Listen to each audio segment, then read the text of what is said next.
Hello, what's up mga ka-J-Vlog? Welcome ulit sa panibagong video. At sa video na to, mag-phone comparison tayo ulit ng mga iPhones na pwede natin ma-purchase sa Green Hills. And this time, iPhone 14 Plus versus the iPhone 13 Pro. Ano kaya magandang i-purchase ito sa dalawang smartphone na to? Lalo na pareho lang sila ng chipset. Tara mga ka-J-Vlog, check natin.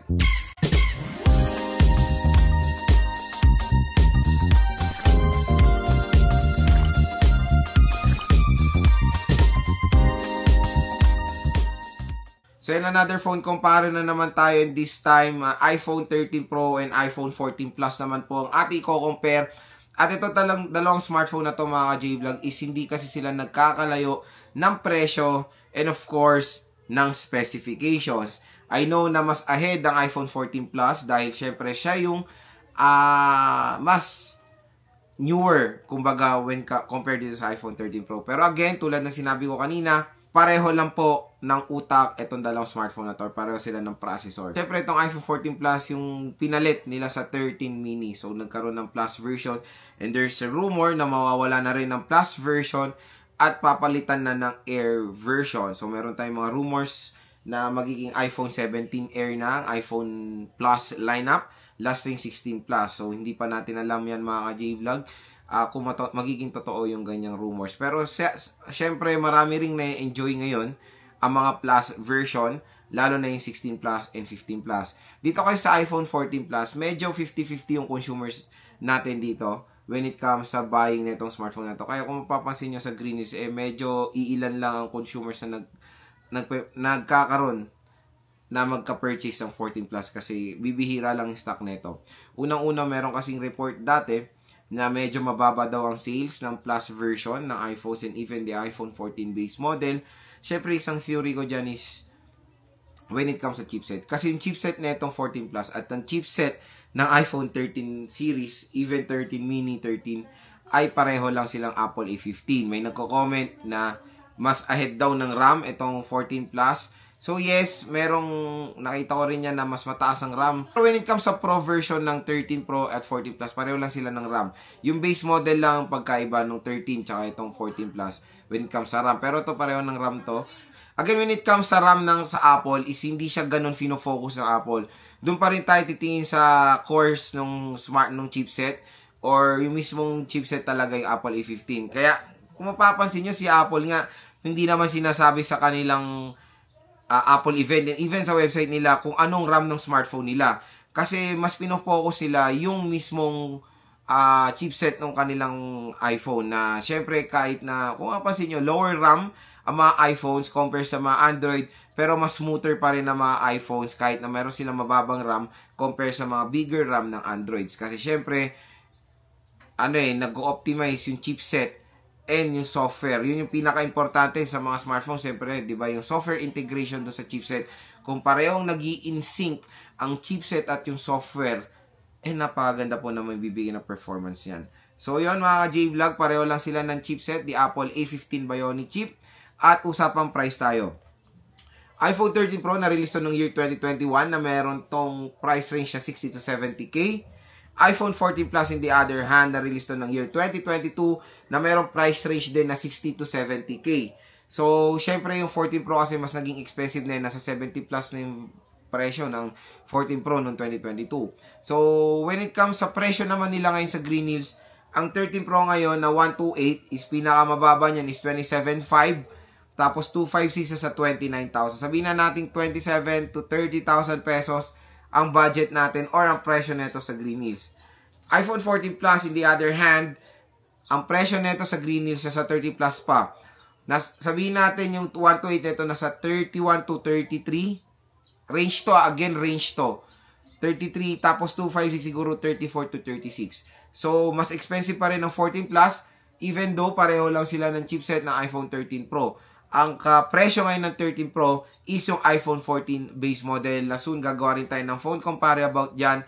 Pero dito muna tayo sa Plus version ng iPhone 14. So yun mga ka-J-Vlog, ito maganda kasi kung makakuha kayo sa Green Hills ng mga lock version, ayun mas okay yon. Kasi ito nabili ko to kay Ate Mayet, itong smart lock niya for as low as 27,000 pesos. ano lang yun, unit lang yun, wala akong gift box sa kinuha. Kasi again, tulad na sinabi ko, depende pa rin yan sa kukunin nyo kung may gift box ba or wala. Kung walang gift box, mas makakamura kayo.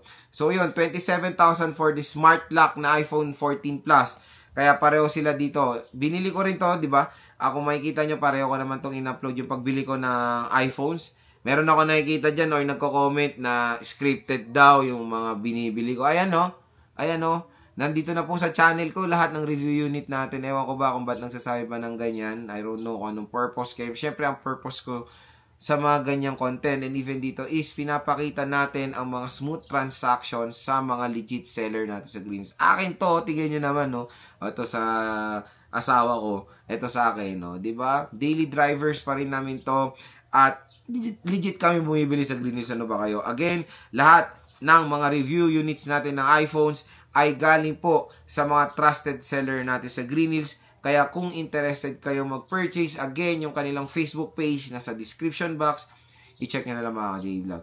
So, usapang advantages tayo. Mas mura na ang 13 Pro compare sa 14 Plus, pero marami pa rin pong advantage yung smaller na iPhone 13 Pro compare sa 14 Plus. Unang-una mga J-Vlog is the camera setup. Kung makikita nyo naman, mas lamang ang camera ng 13 Pro dahil po meron po itong telephoto lens. Siyempre, ito yung, to be honest mga J-Vlog, para itong pinalaking iPhone 13. Kasi nga, pareho lang sila ng utak, di ba? iPhone 13 and 14 Plus. So, parang bigger iPhone 13 Plus Pro Max, ganoon, di ba? So, yun. Na-adapt, of course, yung camera ng 13 na ganyan diagonal, pero mas malaki yung lente nito compare sa 13 for more better performance sa low light. And yun, ang wala dito sa 14 Plus is of course sa cinematic mode, of course sa LiDAR scanner and yung telephoto lens. Stainless steel design compare sa aluminum design. Kung i-compare nyo yung kanilang bigat, almost parang pareho lang eh. Partida maliit to. So, kasi stainless ka eh. Sobra, kung i-compare mo pa sa Pro Max, mas mabigat yung 13 Pro Max mga J-Vlog. So, yun, pareho lang sila. Aluminum frame, which is better, ay aluminum frame which is lighter compared dito sa stainless steel. Glossy glass dito tayo sa 14 Plus, matte glass dito sa iPhone 13 Pro. Syempre, ang pinaka main din na pinagkaiba ng dalang smartphone na to is sa screen. Ang screen nito is 6.7 inches, Super Retina XDR OLED display with 60 Hz refresh rate. In the other hand, sa iPhone 13 Pro, 6.1 inches Super Retina XDR OLED display with 120 Hz screen refresh rate. So, yun yung isang advantage ng 13 Pro sa 14 Plus is meron tong 120 Hz screen refresh rate compared dito na standard 60 Hz.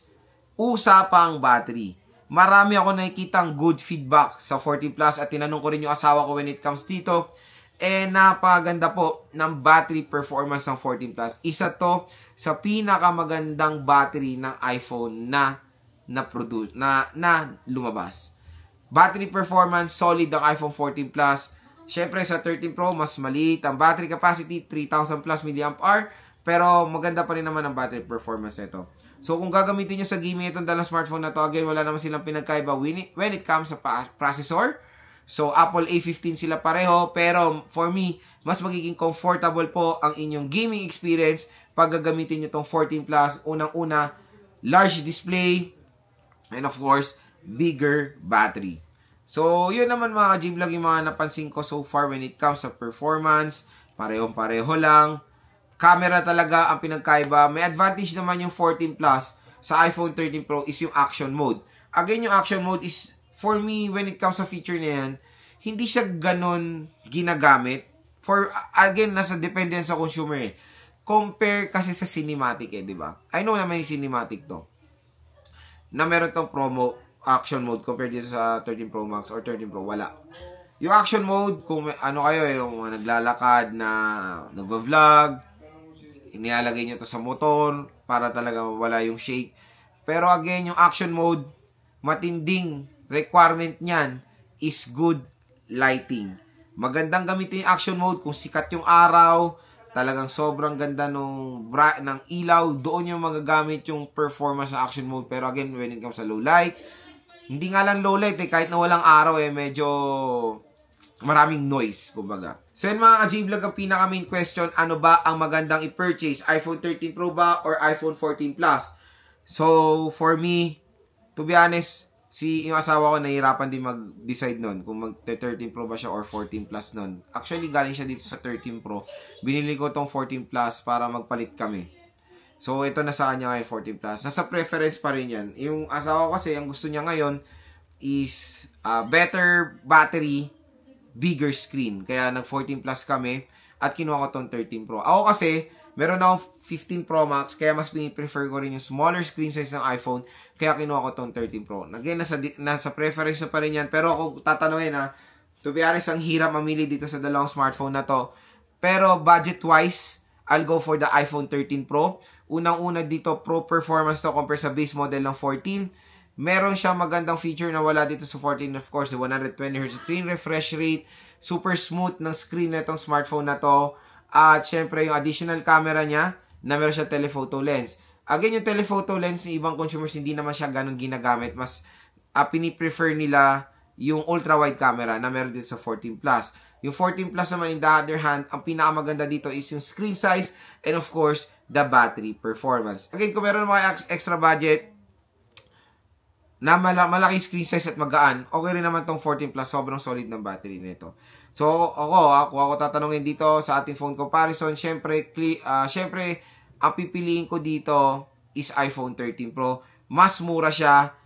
Meron din naman siyang specs na itong 14 Plus na nandito sa 13 Pro. Ang pinagka-main talaga na buying factor niya sa 14 Plus yung screen at yung battery. Pero performance-wise, pareho-pareho lang itong dalawang smartphone na to. And of course, sa camera. So again mga ka-J-Vlog, yun natin phone comparison between the iPhone 13 Pro and the iPhone 14 Plus. Kung interested kayo bumili ng mga iPhones na yan, doon lang tayo bibili sa legit nating tindahan, ang CMB Gadgets, StallX807, ang kanilang Facebook page, sa description box, click nyo na lang yan. Sabihin nyo lang, napanood nyo sa vlog, automatic yan, 500 pesos cash discount ang bibigay ng shop na yan.